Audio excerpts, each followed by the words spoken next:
lovely people, and welcome back to Sherry's. This is another episode of 6 months of me, whereby we are in month 4, and in this month we are concentrating on self-worth and self-discipline to create habits and a system that will create our best selves. So welcome to this episode, and make sure you subscribe, like, share, comment.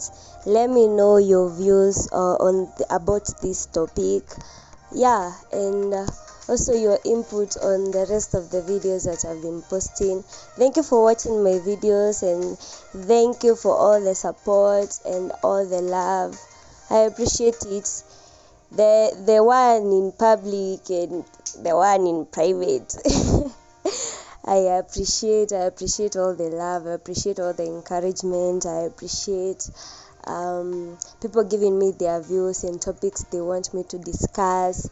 I really appreciate it. And also, if you wanna talk to me and you don't want to comment, but I would like you to comment though, so that others can see. You can DM me on Sherry_Henry9 in my Instagram. So in today's video, I'm just going to be talking about self transformation journey and self-discipline and having a growth mindset, and basically just encouraging you to continue growing and to continue pursuing yourself and to continue knowing yourself and allowing yourself to be and getting more knowledge and basically just being your best version, because you deserve it. You deserve it, and especially this year. So let's get into the video.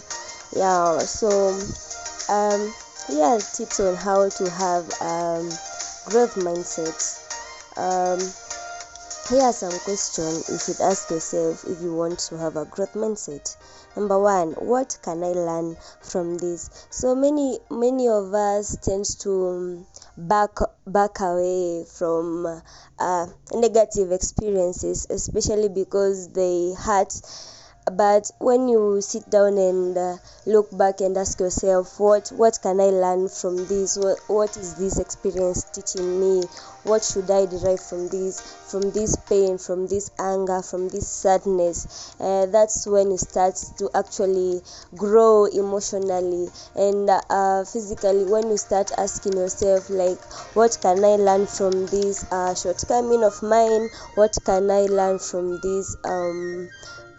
Maybe you launched a product that didn't sell well, so you ask yourself what you can learn from those experiences that challenge you, and that's how you start actually cultivating a growth mindset. Number 2, how can I be of inspiration to someone else? So many of us draw inspiration from other people, and we don't stop to ask ourselves how we ourselves can be inspiration to others. Like when I make these videos, I ask myself, how can I be of inspiration to you, my viewers, you who listen to me, you who actually think my input on these issues matter and actually are important. So you keep asking yourself how you can be an inspiration to someone else, how you can help encourage someone else to live their dream out loud like you are. So, and that's you continue cultivating that growth mindset. And number 3, can I invite collaboration into my life and work? Especially those of us who are introverts, we tend to shy away from collaborations and meeting people and actually experiencing new people and new environments. So if you want to grow, you have to get out of your comfort zone. You have to incorporate other people. You can't achieve your dreams all by yourself, so you have to ask for help. You have to ask for collaborations. You have to sometimes make the first move, and that's how you will continue growing. Number 4 is, what support can I reach out to? And I said again that most of us who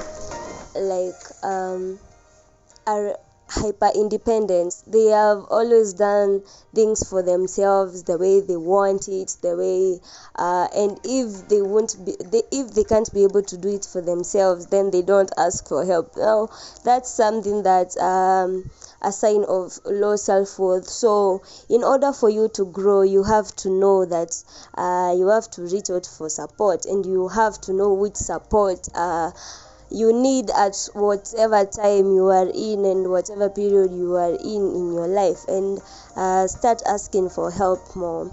Number 5 is, what is the next easiest step for me?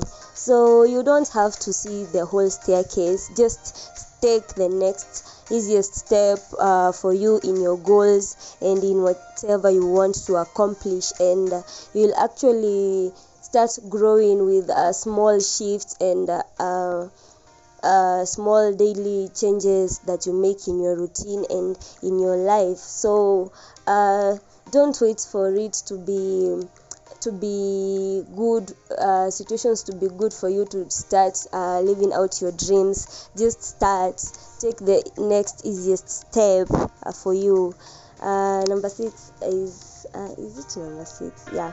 What have I done in the past to keep me going? So sometimes you don't have to draw inspiration from others. As far much as you draw it from others, sometimes you can draw it from yourself. Like what in the past you have overcome.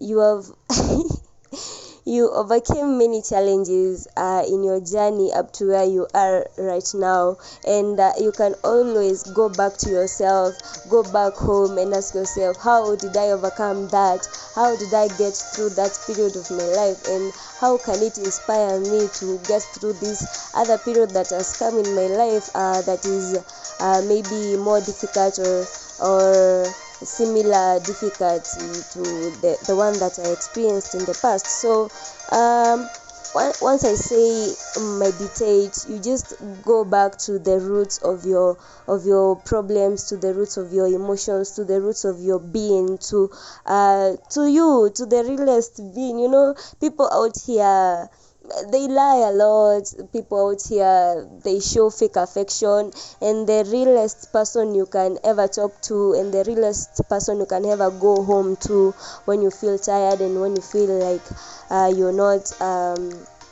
you're not feeling okay and life is challenging, is yourself. And when you actually stay still and love yourself through it all and encourage yourself and go back and realize that you've overcome many challenges and you can overcome this too, then you give yourself that motivation to keep going and to keep growing. And number 7 is, what is your inspiration? I always tell you that your why should always be stronger. Your why is the reason why you keep going. So what is your inspiration? When you ask yourself that, you'll get a bigger picture of your dreams and goals, and that will keep you growing. And number 7 is, how will I prepare myself to learn today? Every day you wake up, or any day that you're stepping out, and maybe you're feeling yourself or maybe you're not feeling yourself, you ask yourself, how will I prepare myself to learn today, from the good things and from the bad things, from the good experiences and from the challenging ones? How will you prepare yourself to learn? And once you answer yourself such questions, you'll get more insight on how you can actually learn and improve yourself in any situations. And the last one is, how will I show kindness today? Always be kind. The goal of healing is actually to be kind to yourself, to your past self, to all the versions of yourself, and now to project that kindness onto others. And in this transformation journey, I know you carry deep wounds and sometimes you act out of your unhealed pain. Offer yourself compassion, but then commit to doing better. Validate your emotions, and especially when you're feeling that way. You know, transformation is not easy, and this growing this self-growth journey is not easy at all. So offer yourself compassion, and sometimes you get triggered and you will act out of your unhealed versions, and you will maybe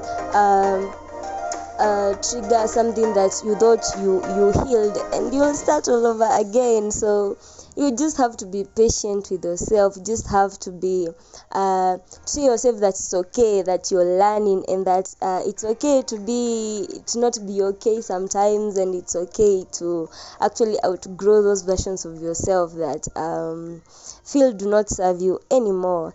And as you embrace the parts of you that are scared and blocked, you fall into a greater alignment with where you truthfully are and become more capable of transformation. Instead of looking for your worth, hustling for achievements, when you embrace your feeling of unworthiness, ironically, see that you see that you're worth, and you see that you're whole. And when you make room for stress, ironically, you feel peace. And when you welcome loneliness, ironically, you feel connected.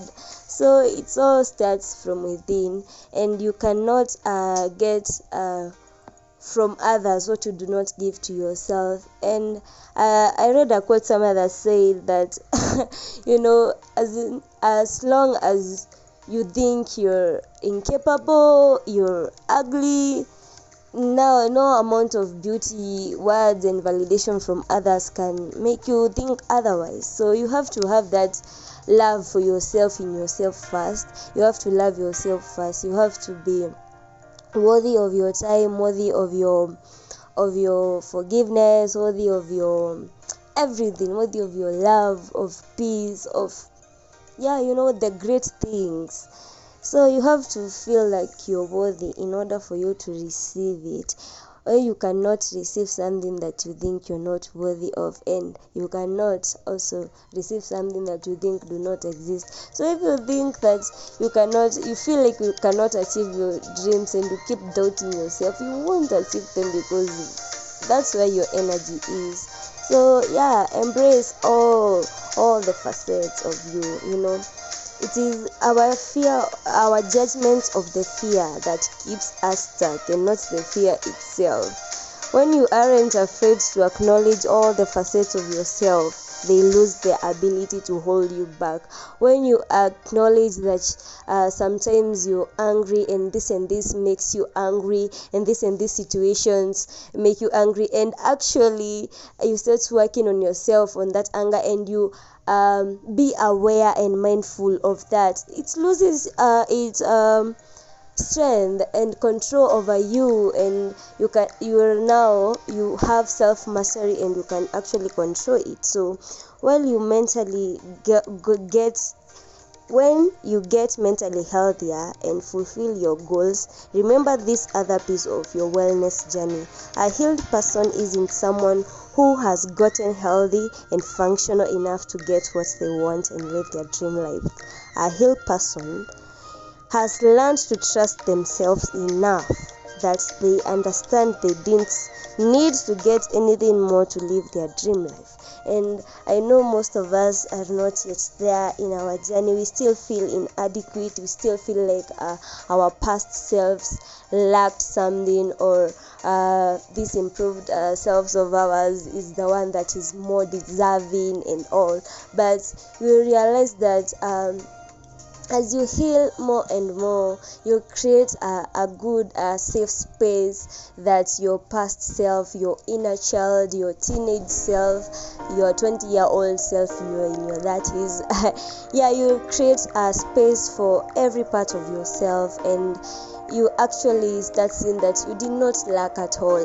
You just did whatever you did with the little knowledge that you had at that time that got you here, and you actually be grateful that you passed through all through that you passed. And even if you won't be grateful, you actually acknowledge that your past self wasn't actually imperfect. And thank you for watching this video. I love you. Bye bye.